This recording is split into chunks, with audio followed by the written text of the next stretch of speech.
下，老臣只是恪尽臣节，还请陛下明鉴。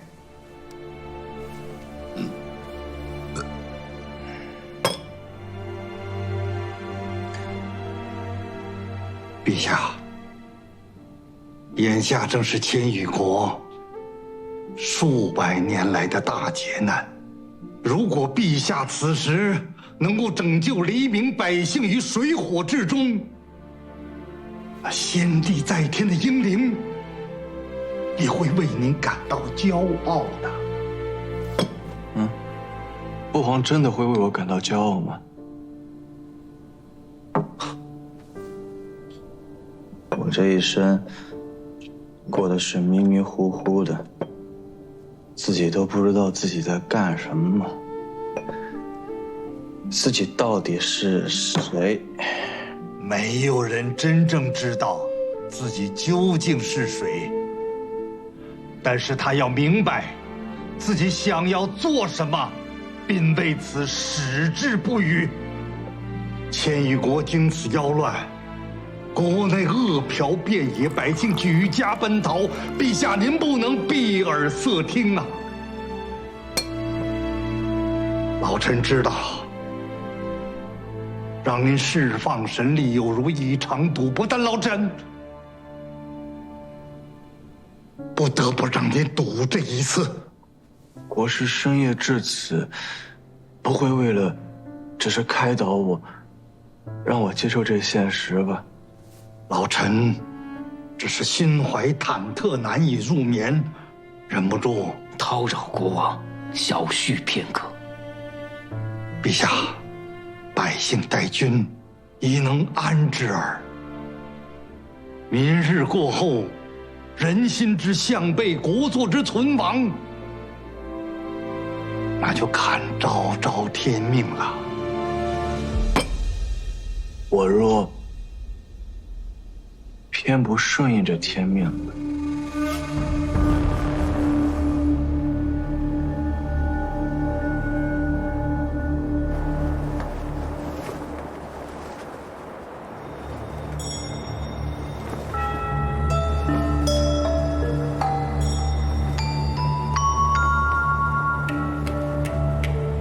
大秦国王，一生经文为武，虚怀纳谏，虽为守城之君，却也开拓了我朝绵延数十载的修明盛世，令百官感佩，万民垂范。如今先帝虽已龙归碧海，凤返丹霄，但其志不灭。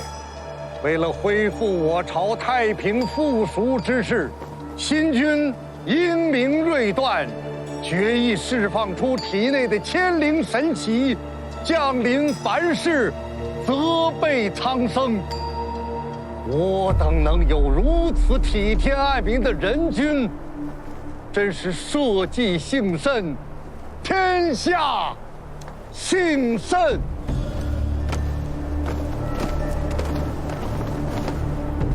先帝千古，国王万岁！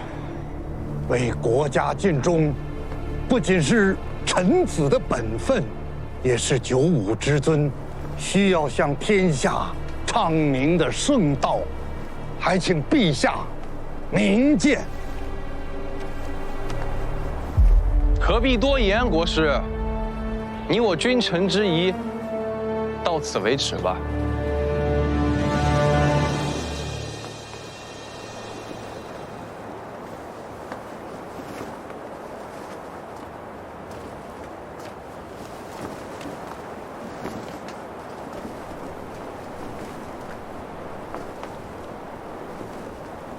陛下年幼之时，老臣常伴您左右，教您读书写字，家国纲常。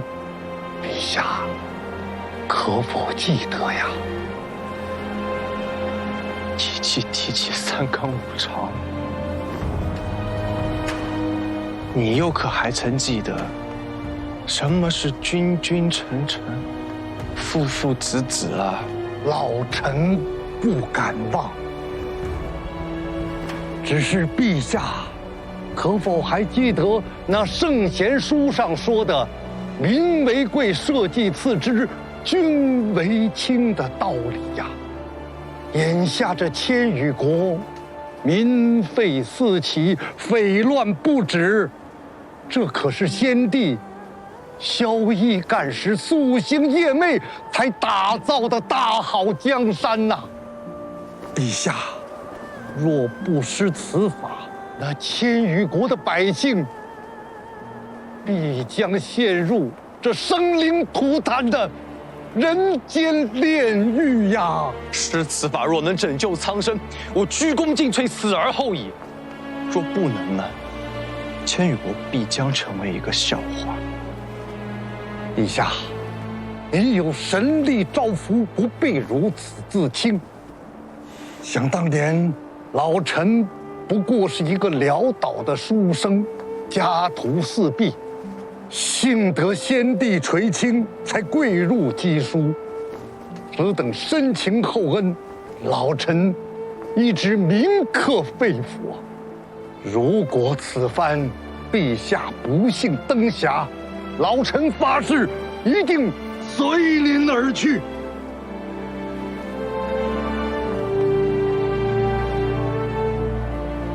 在国师心中，只要千余国尚能存续，你我二人之性命皆不重要，是吧？只要千余国能够存续下去，老臣与陛下的性命都不重要。可我不想潦倒成仙，我只想做我自己喜欢的事。我有错吗？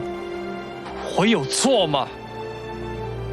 舍大道而营小利，非人君之所为。把国王请上雷公柱。是。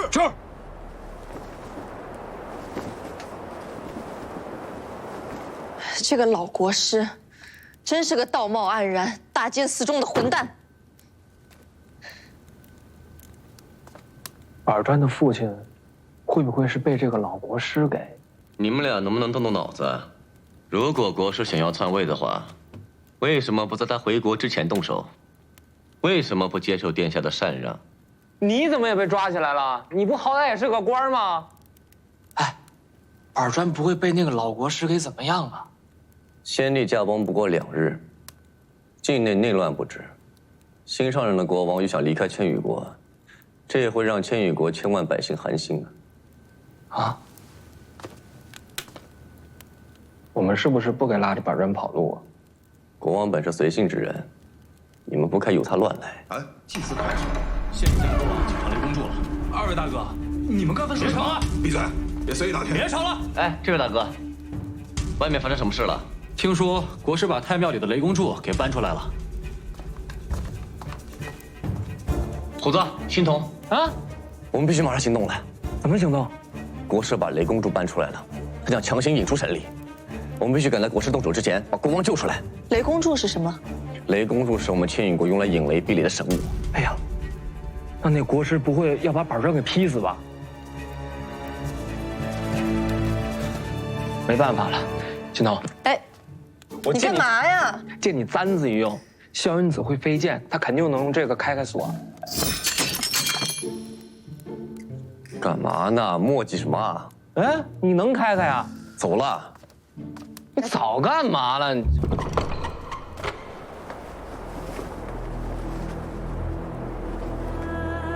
你总觉得我望之不似人君，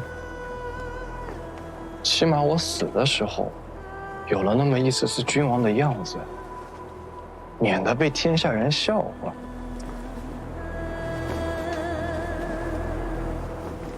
来吧。好，知我罪我，其为春秋；知我罪我，其为春秋。慢着！有刺客，呼下！是。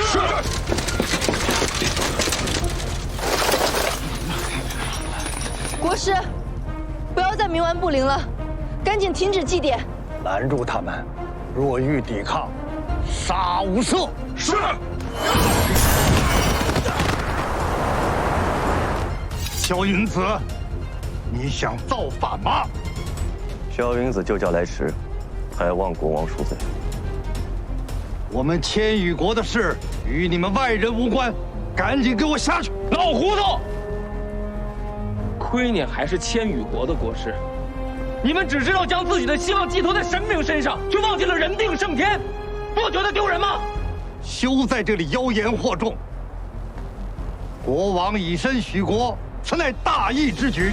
妖言惑众的是你，大义，神是你们的大义，但对我来说，他的命比什么都重要。想伤害他，先过我这儿。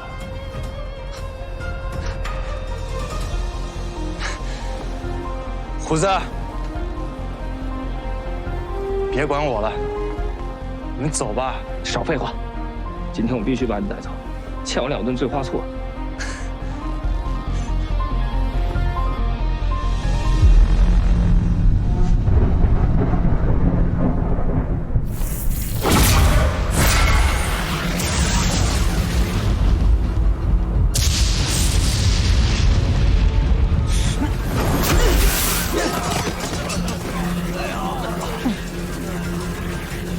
把他放下，结束这个仪式。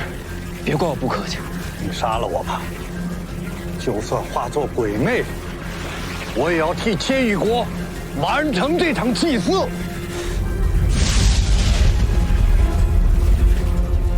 把他放下！把他放下！虎子，你们快走，走啊！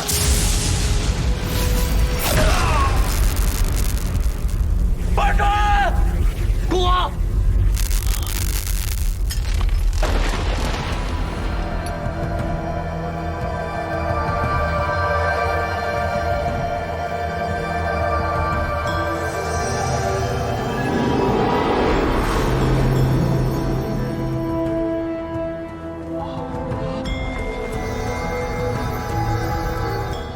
恭迎启灵神启，慈航下世，恳请神灵彰显神威，普渡万民，佑我千羽国长盛万年。哎呀，启灵神，启灵神，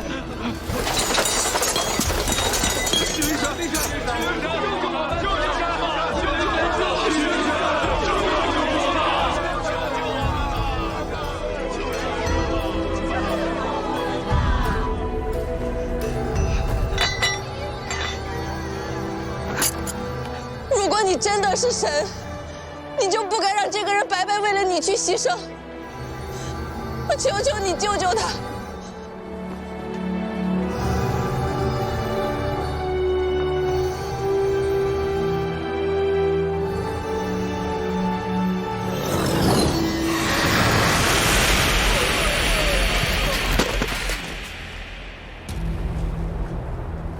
众人皆睡，为何你独醒？你是何人？如果你真的是神，求求你救救我的朋友吧。肉体凡胎，皆有一死。若能脱去凡骨，化身为神，不正是世人所愿？我借他凡胎一用，便可满足这千羽国万人心中所愿，岂不甚好？板砖的命是他自己的，只有他自己能够做主。就算你是神，凭什么替他做主？凡俗情感，皆是虚妄，又何必为其牵绊？只需牺牲他一人性命，便可拯救一个国度和万千百姓，难道不是更有价值吗？那算什么价值？这就是你们神说出来的话吗？我不知道你是否能够拯救苍生，但你已经牺牲了一个无辜之人，你根本不配做神。你可知，抵抗神意，诋毁神明的后果。若神皆如此，我有什么不敢抵抗？我只相信人定胜天，若遇不公，神挡杀神，佛挡杀佛。不知天高地厚。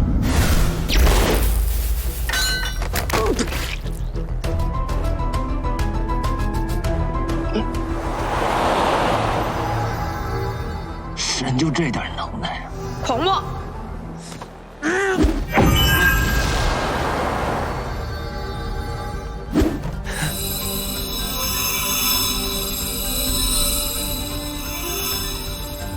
金刚诀？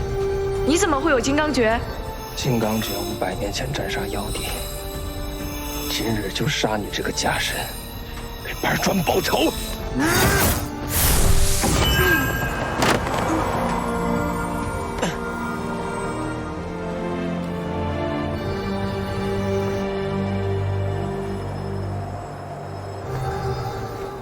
原来如此。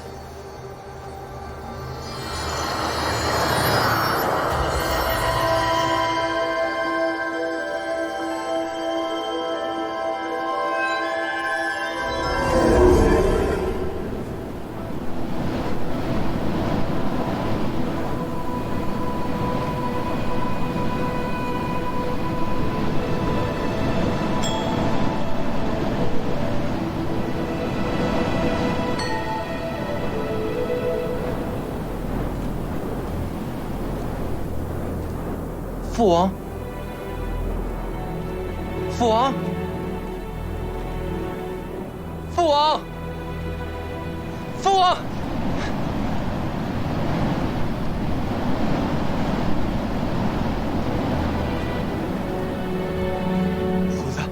虎子，虎子，虎子！青铜，小轩，小啊啊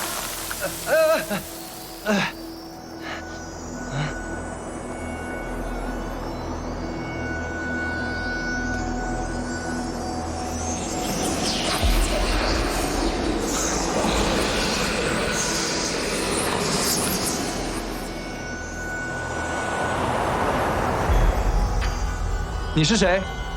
我在你体内住了这么久，你却不认得我。你是启灵神？你怎么长这么小啊？眼前所见，不过是空相而已。那他们是谁？那些是日日向我跪拜、祈求之人的欲望。欲望？世人都爱功名利禄，并因此生出太多执着与妄念，终陷苦海之中。与其说他拜的是神，不如说拜的是自己的欲望。这便是世间痛苦与罪恶的根源。我不管这些，我就问你，为何要一直寄居在我们王氏一族的意识里面？人神之间各按其所，难道不好吗？这是我与你王氏先祖500年前定下的契约。你的先祖王千羽有着一颗建国立业、守护百姓的初心，于是我便助他开疆拓土，创立千羽国。我的神识也自他开始，便寄居在你们王氏一族的意识中，代代相传。我会在每一代中选择一人，成为我闭关修行的容器。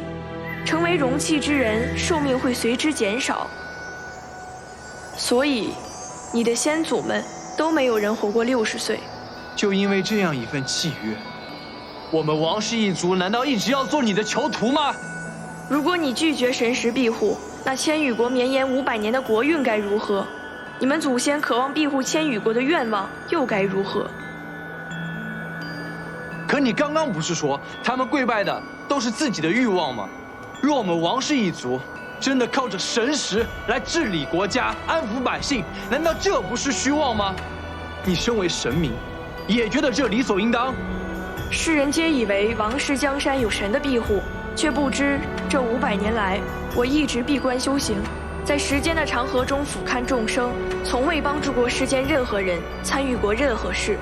所谓神佑，皆是虚幻，只不过是千羽子民的精神寄托。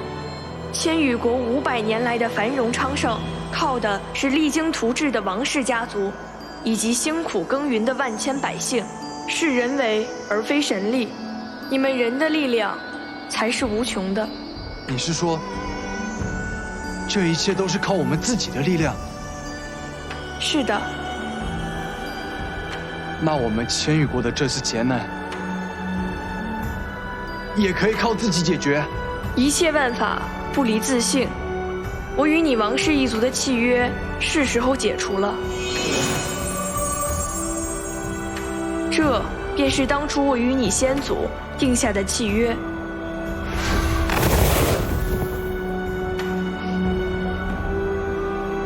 从今以后，你便自由了。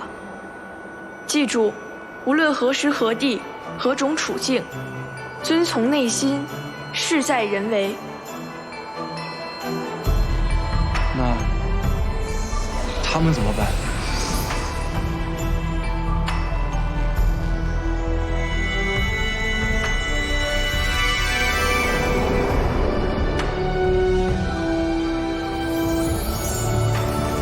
这个问题留给你自己去寻找答案吧。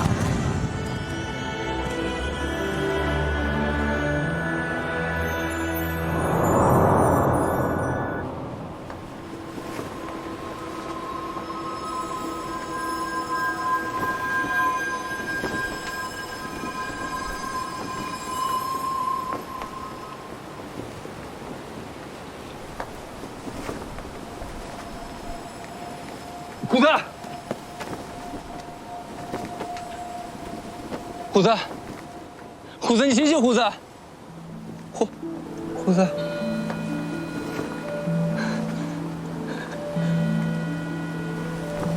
子，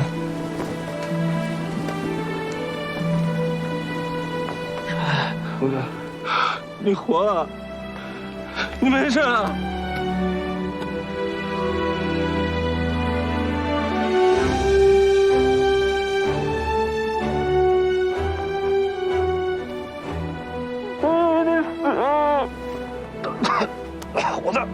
虎子，你累死我了！那个神呢？啥？我刚才为了你，都跟神打了一架。你都还跟神打了呀？我都没出手呢，差点能给我打死。我来给你治治。天上地下，唯我独尊！哎！哎，你要谋杀我呀？没效果吗？天上地下唯……哎，别打了，别打了！怎么回事啊？刚刚启灵神和我解除了契约，我神力也没了。抱歉啊，让你白挨了一转。你活人去！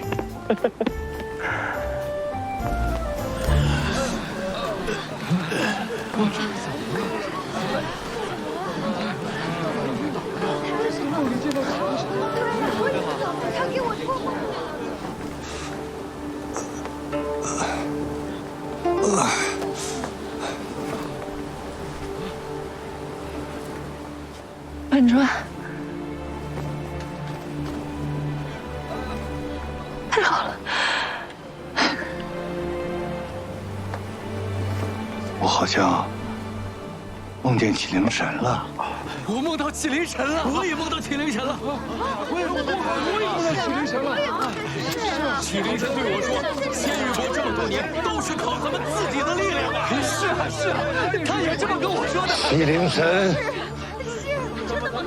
在梦中点化我，他说：“千羽国延续至今，靠的不是神，是我们人。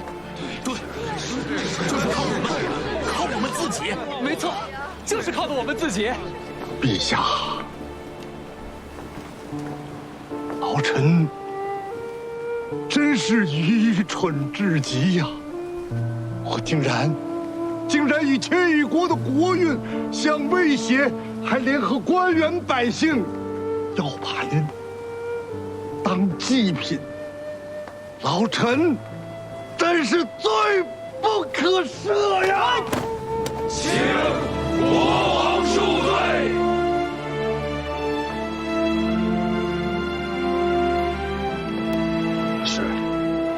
国师，快请起！我知道，你是一心为了千羽国。千羽国从荒芜之地建国，到富强繁荣，历经了万般的艰辛与痛苦，靠的是君臣同心，大家共同的努力。我相信，靠我们自己，依然可以重拾家园，再创往日辉煌。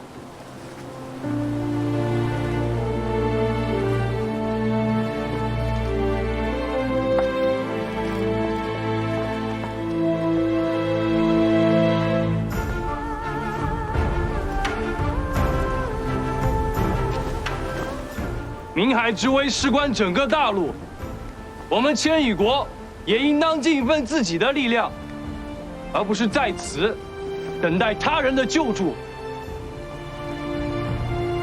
我们定与国王齐心协力，共度明海之危。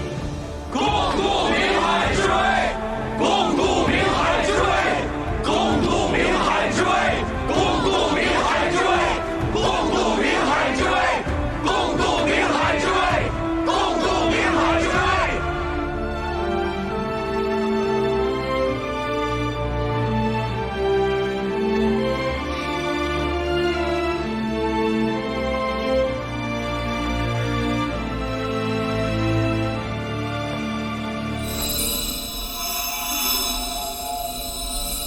金刚诀已经被激活了。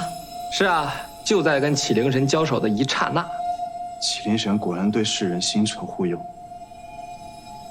算他还有点良心。启灵神在走之前告诫我，一定要听从内心，事在人为。行啊，这金刚诀激活了，我们也该回伏龙国了。你怎么想的？是啊，本尊。你现在已经得到千羽国上上下下的信任与拥护，重建千羽国也需要你。你怎么想的？我当然是要跟你们一块儿回去。你放心，这儿的一切我已经交代好国师了。明海危机若不解决，何来千羽国的长治久安？我们当务之急就是要去明海解决的危机源头。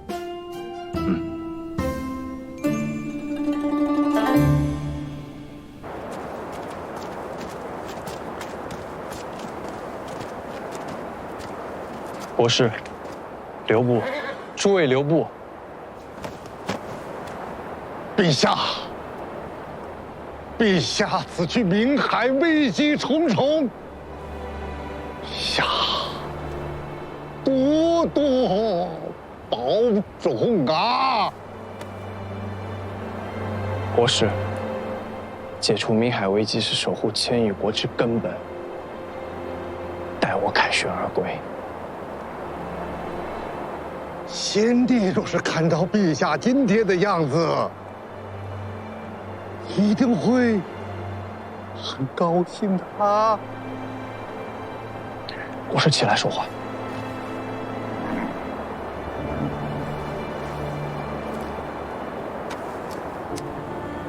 我不在的期间，千羽国就交给你了。请国王放心，我们一定会守护好这千羽国的。国王请留步。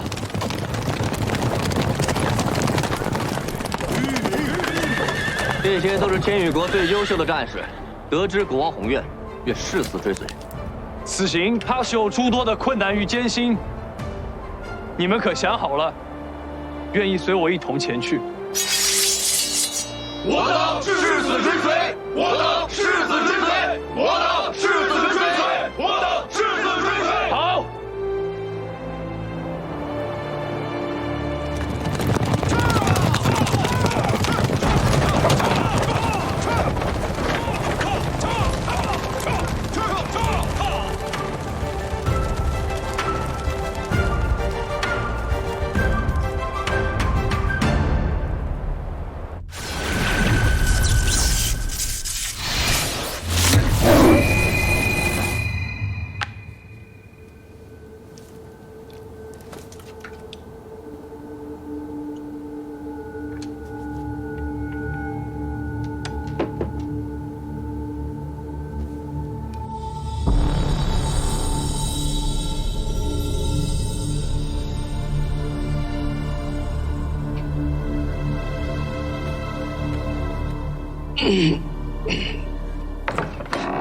大老爷，今日我稳固元神之后，我和莫公子配合练功，力量更上一层了。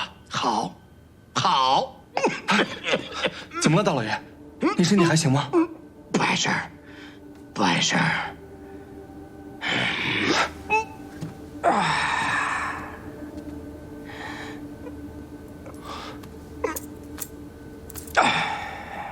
小轩，陪为师到外面走走。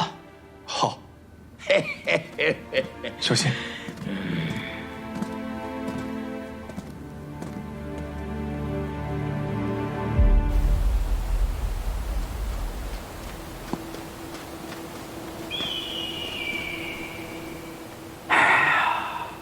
你有没有想过，如若日后你真的到了巅峰谷，遇到了炎，你们之间会怎样？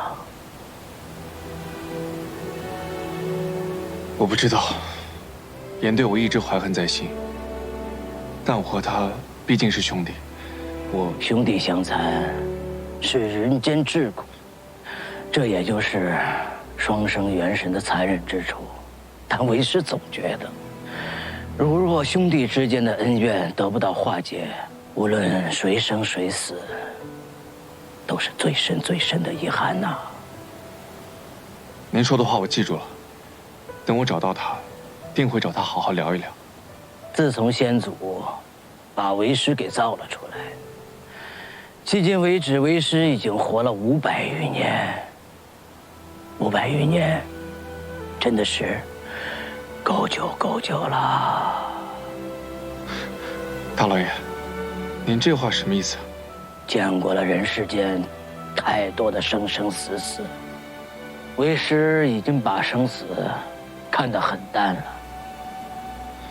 为师身为一个法器，但也会有寿终正寝的那一天。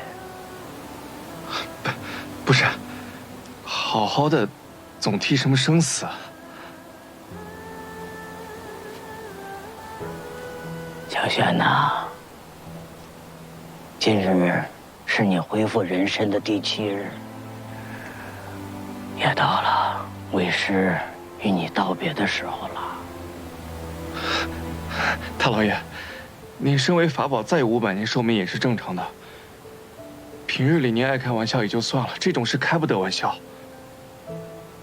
大老爷，你怎么了？你身体为何这么虚弱？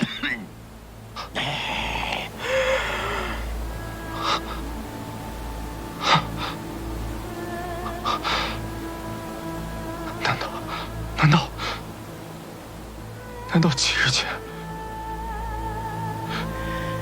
若没有此法，你的元神就会彻底消亡。你为何不告诉我呢？小轩，别难过，先祖给了为师生命，为师现在把他还给了他的后人，也算是功德圆满了。您的话我都铭记于心，但是我舍不得您。小轩，要忠于自己的初心，身怀正气，一往无前，也不会枉费为师对你的付出。大老爷，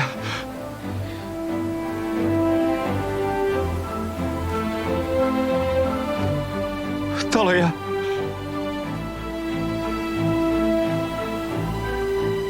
突然想起你小时候，那个时候你日日倚窗练字，晃而不应，10余年的光景，就这么一下子过来了。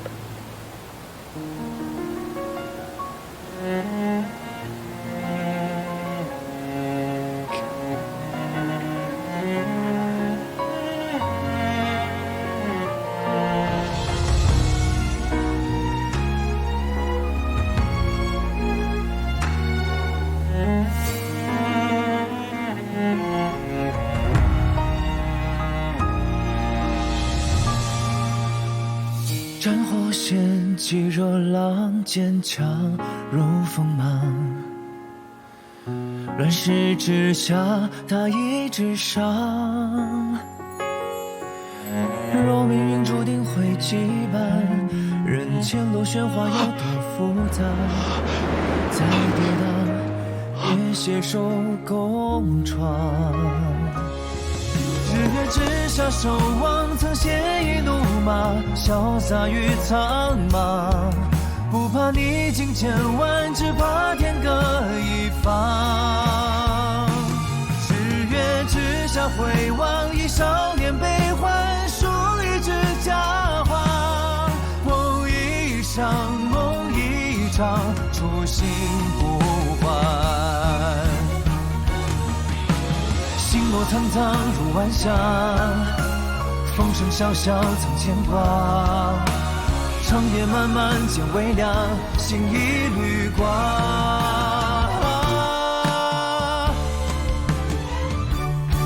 日月之下，守望曾鲜衣怒马，潇洒于苍茫。不怕逆境千万，只怕天各一方。日月之下回望，忆少年悲欢，书一纸佳话。梦一场，梦一场，初心不换。记忆江湖四方，与你无憾。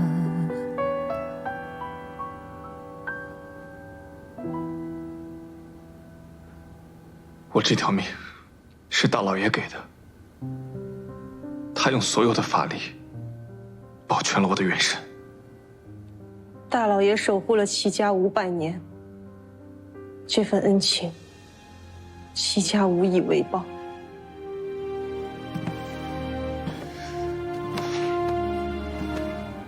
大老爷，我会铭记您的教诲，带着您一起好好活下去。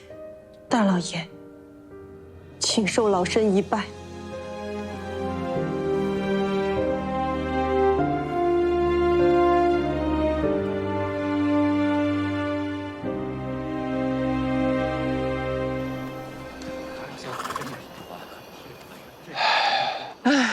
等虎子闹完肚子，我们就赶紧启程。他怎么那么耽误事儿？等过了这个峡谷，就离伏龙境内不远了。我记得前面有个古镇叫向阳古镇，大伙肯定都已经饿了。等会儿我们去买点吃的。我，那个镇子已经荒废很久了。啊，荒废了？不对，镇上人发迹之后，有的人去了伏龙国，有的人去了千羽国，所以没有人了现在。哦。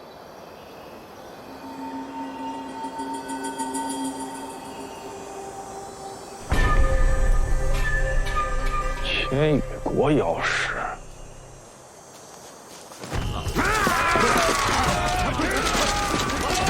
光天化日之下，哪里来的强盗？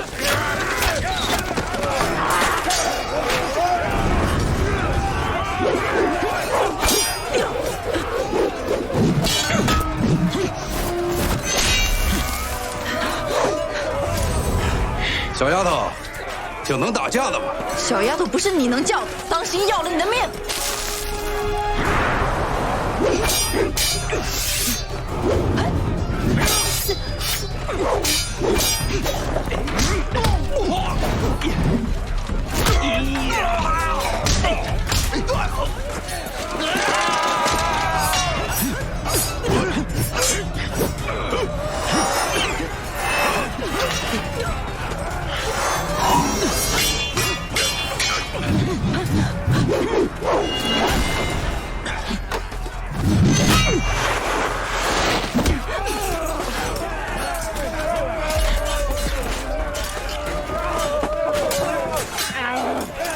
把人带走。是。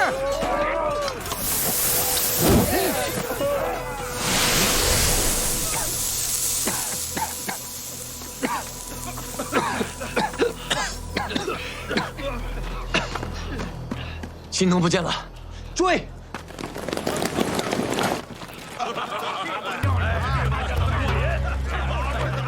大首领，大首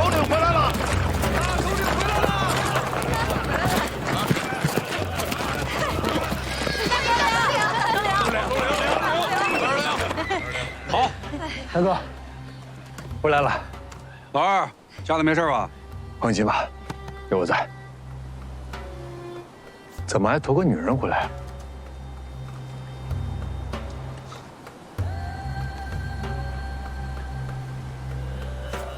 行了，都散了吧。准备好饭菜啊！哎，干嘛呢？打架了？欣桐去哪儿了？被抓了，被谁抓了？巨轮国的人。追啊！等会儿，你帮蛮子收拾山谷路线，如果贸然前进的话，很有可能中他们奸计。都怪我，这会儿闹什么肚子？那现在怎么办？你之前说向阳古镇已经废弃，他们很有可能在那儿安营扎寨。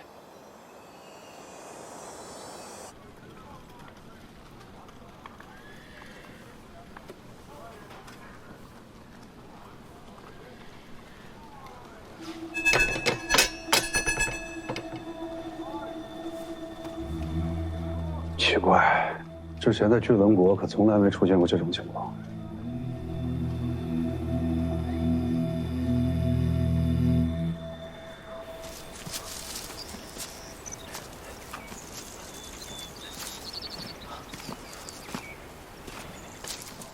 等他醒了，抓紧时间准备一下。是。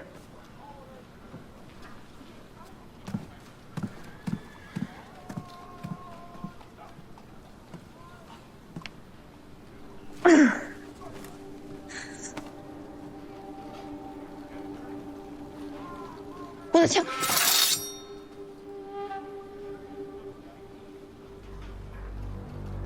你们究竟是什么人？为何要将我带到此处？